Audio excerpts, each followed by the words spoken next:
Let's talk about Chapter 56. It's an introduction to the integumentary system. Now, in this book, the introductions are usually pretty short, the chapters are, but they have a lot of tables and boxes and medications. So I'll be pointing you to the ones that you need to know that are really important because there's so much information. So I'd like to start this out though with a little story. And as you can tell, I like to tell stories.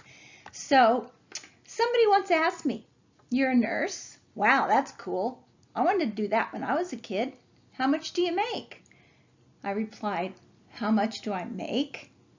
I can make holding your hand seem like the most important thing in the world when you're scared. I can make your child breathe when they stop. I can help your father survive a heart attack. I can make myself get up at 5 a.m. to make sure your mother has the medicine she needs to live. I work all day to save the lives of strangers. I make my family wait for dinner until I know your family member is taken care of. I make myself skip lunch so that I can make sure that everything I did for your wife today is charted. I make myself work weekends and holidays because people don't just get sick Monday through Friday. Today, I might save your life. How much do I make? All I know is I make a difference." So I hope you know how important your job is, and all the things that you learn at MedSurg 1 and 2 are really, really important. Okay, so let's talk about the anatomy and physiology of the skin. So the first layer is the epidermis, and epi always means the on top of. So the epidermis on top of the dermis, and then there's appendages like the hair, the nails, and sebaceous glands. And then there's the functions. So the skin performs the protective function by shielding underlying tissues from trauma and pathogens, and by preventing excess loss of fluids from those tissues.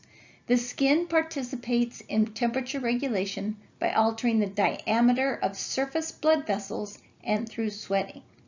So the functions of the integumentary or the skin: protection from the outside, protection of viruses and infections, temperature regulation by the vasodilation or constriction of your blood vessels, which of your skin, the top of your skin, which can give you the goosebumps. So that's the tightening of the pores to release, so that you don't release heat. Secretion, that would be like sweat. Sensation, so our tactile, the things that we feel, the heat, cold. Synthesis of vitamin D, which we need about 10 minutes exposure to the sun for vitamin D. And then blood reservoir. Well, the part of that is that 10% of the body's total blood is in the blood vessel network. And I just wanted to say here that sometimes when things feel cold, like extremities, toes, or fingers, it's because they're shunting that 10% extra blood to the organs that need it. So if your fingers or toes feel cold, maybe you need gloves, or maybe it's because the rest of your body needs that extra bit of blood. All right, assessment. So, assessment is when you do your head to toe. It's when you talk to your patient and you find out all about their health history. Why are they here? What's their present health and condition? How about their past family health? And in the functional assessment, what's important is find out what exposure they've had to chemicals. What kind of job did they do that made them be exposed to chemicals? Were they a janitor? Were they exposed to sun a lot? Maybe they worked up on the power lines. So the functional assessment is really important here. So I'm going to do a little review of systems. Just be sure that you do that. Also, I want to refer you to table 56.1, which is the assessment of the patient with a skin disorder. So the health history, past health history, family history, functional assessment, physical exam, all good things to look at, review. There's good information in there. And the other thing I want to point you to is the nutrition considerations. It talks about vitamin A, essential for healthy skin. Food sources of vitamin A, liver, avocado, pumpkin, sweet potatoes. Love sweet potatoes. Carrots, spinach, broccoli, cantaloupe, and apricots. Food allergies can cause atopic dermatitis. Now, we're going to be talking about the disorders of integumentary system, but let me just throw in here for a second food allergies. So my grandchild has eczema. We'll be talking about that later, which is atopic dermatitis. It's related to allergies. Guess what? We just found out she was allergic to eggs. So we had to go backwards because she came with eczema first, and then we had to kind of go backwards to find out until she had a major reaction that she was allergic to drugs, but not drugs, eggs. Sorry, but it was very interesting looking at this and kind of going backwards. Sometimes going backwards and forwards, we can figure things out. Also, I want you to notice the cultural considerations. So it may be more difficult to assess some skin characteristics in dark-skinned people. To inspect for cyanosis, jaundice, and pallor, check the oral mucous membranes, the conjunctiva, and the palms of the hands and the soles of the feet. So normally, and you'll see on the next page variations in skin color that I talk about, that's table 56.1. What pallor is, it's white or pale in light-skinned people. And the causes for that could be vasoconstriction or anemia. Erythema means something bright red, increased local blood flow. Cyanosis is a bluish color. It's a lack of blood flow. And then jaundice is a golden or greenish yellow, and it may be bilirubin in the blood because of liver disease or destruction of red blood cells. So that is on page 1104. So if you look through those and become familiar, I know this is our first introduction to some of these things, so we want to kind of get to know the verbiage and the dialogue that we use. So what are some types of lesions? Well, this is a big list. It's on table 56.2, and there's pictures of each thing on figure 56.2. So the macule, the papule, the vesicle, I'm not going to go through them all. It's way too much, take too much time.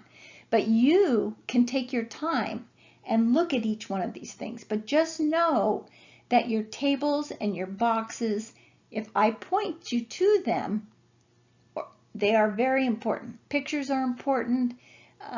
In this particular book, it's really good about things like that. It even adds the drugs, which is great because for you taking pharmacology, you'll already have had it or heard it in med-surg, and then you'll learn more about it in pharm. So let's talk about some age-related changes, and that's on page 1104. Also, box 56.2 talks about some things, age-related changes. So change in the skin are probably the most readily recognized of all signs of physical aging. When you're looking at your patient, it's a visual. So when you look at your patient, be sure you look at them, all of them. Their skin, their color, their lips, are they dry? So you can peek in the door and be able to get a lot of information. Don't just peek in the door though, but I'm just saying that we can notice a lot of things. What occurs with the skin elasticity and strength? Well, what do you think? Skin elasticity gets less. So let's look at some of these age-related changes that I have listed here on this slide. So wrinkling, a result of thinning skin layers and degeneration of elastin fibers. Sweat glands decrease, although production changes little until advanced age. Production of sebum decreases, becoming apparent earlier in women than in 30s. That's why their skin, what did I just say? Becoming apparent earlier in women than in men. That's why their skin is so dry. And that leads us to the next one. Dryness and pruritus are common. So pruritus, remember, is itching, and we can put a lot of lotions to prevent the dryness and the pruritus. Good back rub is great. Does two things. Stimulates the skin and helps the patient feel relaxed and less stressed. Plus, it also helps with their dryness. Also, the skin pales because the number of cells that produce melanin decrease. Skin lesions are more common, such as seborrheic keratosis, and you do see macular lesions at the hairline. Nails flatten and become dry, brittle, and discolored. So what are some diagnostic tests and procedures?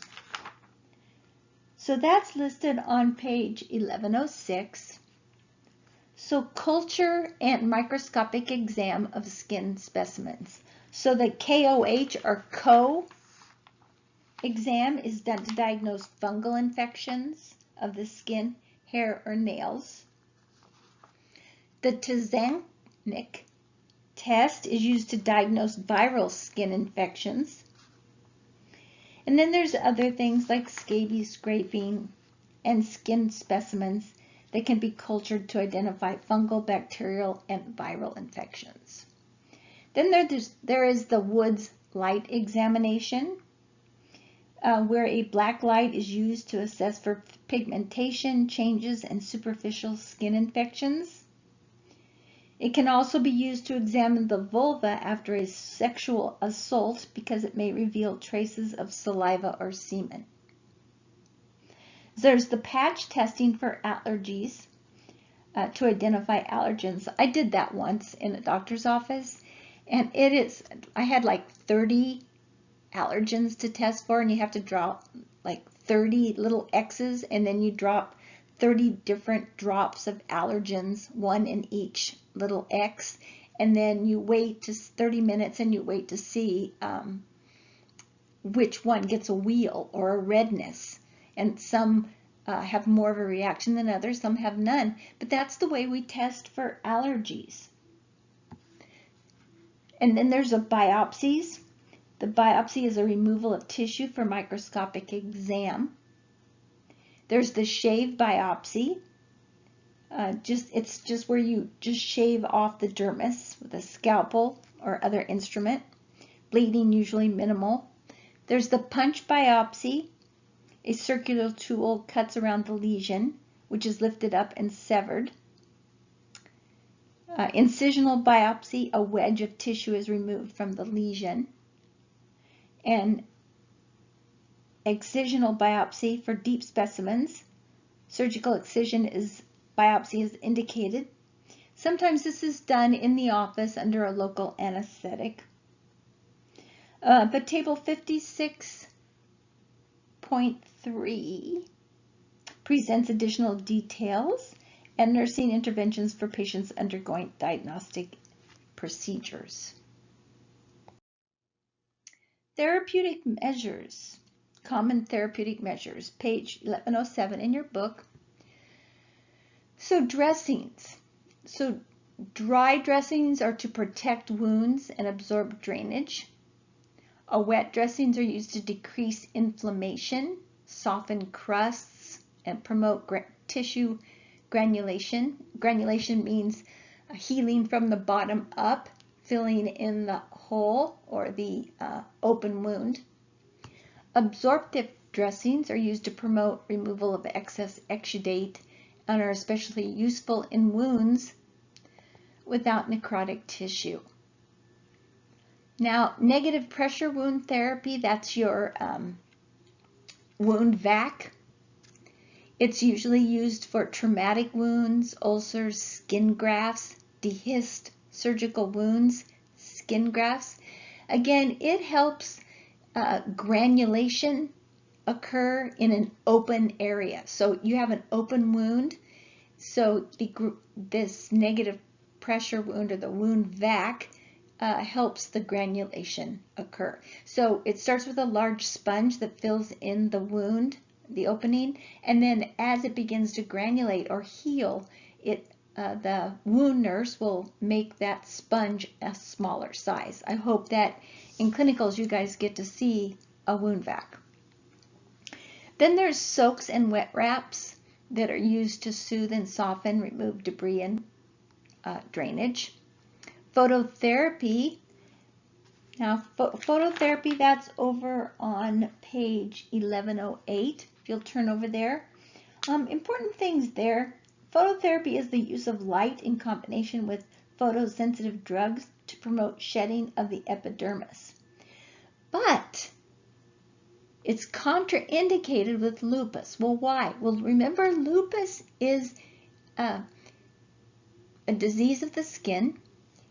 It's hyperpigmentation, so they have a redness. In fact, the sign of lupus erythematosus is that butterfly rash across their face that's really red. So their skin's already red. They shouldn't go out in the skin. They shouldn't go out in the sun. Sorry. They shouldn't go out in the sun. They shouldn't have extra phototherapy, extra light given to them. If someone does have phototherapy, they need to, for 8 hours, wear sunscreen, because they've been already dosed with light. If they're in the sun, they're going to get more light, and it could be too much. They should wear dark glasses, sunglasses, and protective clothing. Drug therapy is used. Those are some therapeutic measures. There's drug therapy for skin disorders, table 56.4. You can read through those. There isn't any that you really need to know right now. You will later. When we get into disorders, I'll be referring back to this table. So you might mark it so it's easy for you to get back to this. So we will be talking about some of them a little bit later. But I will want to say that TARS get rid of dead skin, and that's under the drug therapy on page 1108.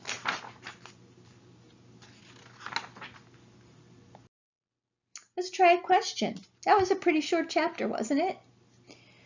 So the next thing we'll be talking about is skin disorders on Thursday. So that's when we'll get into a little bit more, but I want you to have the basis of the skin first. So which of the following is not a function of the skin? So I'll give you a minute to talk about that. Think about it. So the correct answer is B.